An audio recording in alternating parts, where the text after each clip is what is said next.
அப்படியே நடந்து போகிற வழி நடந்து போகணும்.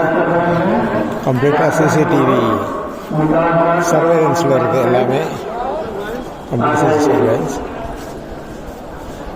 நான் வர்றது இப்போது அந்த அவங்க கோயிலுக்கு போகிற லைனில் இல்லாமல் அவுட்டர் ஸ்பேஸில் வந்துகிட்ருக்கேன். நான் வந்து நேற்று வீல் சேரில் கோயிலுக்கு போயிட்டு வந்துட்டேன். கூட வந்தவங்க நீங்கள் மறுபடியும் கோயிலுக்கு போகணுன்ற முடிவு வந்ததுனால அவ்வளோ தூரம் நடக்க முடியாதுன்றதுனால நான் என்ன பண்ணிட்டேன், இங்கே என்னை உட்கார சொல்லிட்டாங்க ஒரு இடத்துல, அந்த வீல் சேர் ஏரியாவில். சரி, அந்த நேரத்தில் வந்து உங்களுக்கு மற்றவங்களுக்கும் ஒரு விஷயம் எப்படி இருக்கும் அப்படின்னு ஒரு ஐடியா வரணுன்றதுக்காக இந்த ஒரு சின்ன வீடியோவை சின்ன பிட்டாக தான் எடுத்து போட போகிறேன். அங்கே உள்ளே வந்தால் எப்படி இருக்கும், அப்படியே என்ட்ரன்ஸுக்கு அப்படியே உங்களுக்கு என்ட்ரன்ஸை ஃபோக்கஸ் பண்ணி காட்டுறேன். அங்கேருந்து அப்படியே வந்துக்கிட்டே இருப்பாங்க. லைன்ஸ் க்ளீனாக வச்சுருக்காங்க, எந்த கஷ்டமும் கிடையாது. உள்ளே எந்த விதமான ஆர்த்தியோ தீபாதரணியோ எதுவுமே கிடையாது.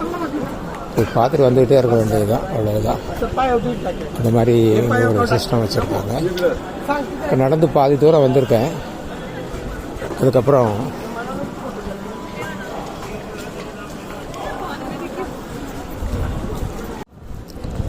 மீண்டும் அப்படி நடந்து வந்துகிட்டே தான் இருக்கேன். ஃபுல்லாகவே வீடியோ எடுத்து டைம் வேஸ்ட் பண்ண வேண்டாம். இப்போ ஃபுல்லாகவே மக்கள் போயிட்டே இருக்காங்க. பார்த்திங்கன்னா உங்களுக்கே தெரியும். அவுட்டர் லைன் ஃபுல்லாகவே காம்பவுண்ட் சோர்ஸ் எல்லாமே போட்டு இதோட கடைசி பகுதி இப்போ நம்ம போய் சேர போகிற பகுதியில் தான் செருப்பெல்லாம் டெபாசிட் பண்ணிட்டு உள்ளே போகிறதுக்கான வழி அங்கே தான் இருக்குது. இந்த பிரசாதம் கூட கொடுக்குறாங்க, இலவசமாக பிரசாதம் கொடுக்குறாங்க. கோயிலில் வந்து நம்ம மற்றபடி இன்னும் ஃபுல் ஃபினிஷ் ஆகிறது இன்னும் குறைந்தபட்சம் 5 வருடங்கள் ஆகும்னு என்னுடைய கணிப்பு. ஏன்னா கோயிலுக்கு உள்ளேயே கருவறைக்கிட்டேயே வந்து இன்னும் சின்ன சாமி சிலைகள் எல்லாம் பாலிஷ் பண்ணுற ஒர்க்கு அந்த மாதிரி வேலைகள்லாம் நிறைய நடந்துகிட்ருக்குது. குறைந்தபட்சம் ஒரு 2 to 5 ஆண்டுகள் வரைக்கும் ஆகும் அது ரெடி ஆகிறதுக்கு. இப்போ நம்ம அந்த கோயில் என்ட்ரன்ஸ் வரைக்கும் வந்துட்டோம். இதற்கப்புறம் தான் உள்ளே போகிறதுக்கான வழிகள் வரும். Gate number 2A. இதுலேயும் வந்து மக்கள் உள்ளே போகிறதுக்கான வழிகள் இருக்கிறது.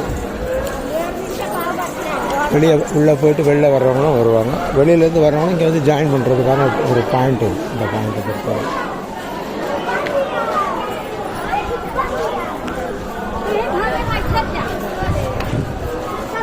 இதுக்கப்புறம் தான் இது முடிஞ்சதுக்கு அப்புறம் உள்ளே வந்து அப்டேட்டாக செக்யூரிட்டி அலர்ட்டோடு உள்ளே விடுறதுக்கான பாயிண்ட்டு இப்போ ரீச் ஆக போகிறோம்.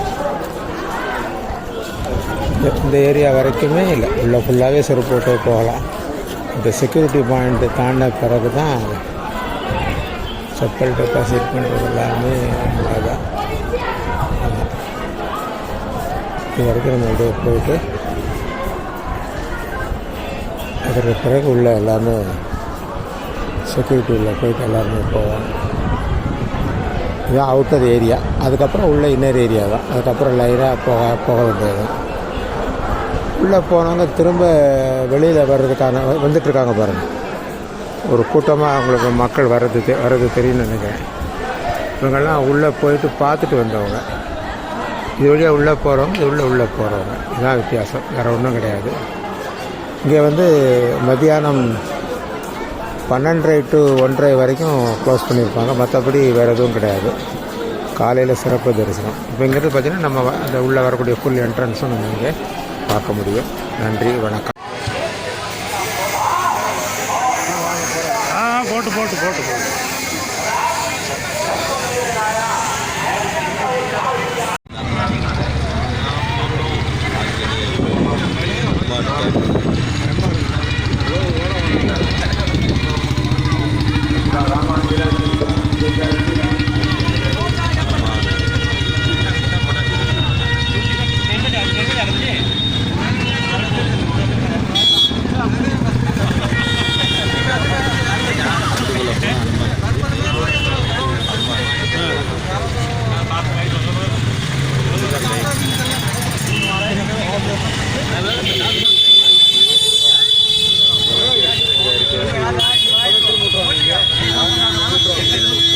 है ना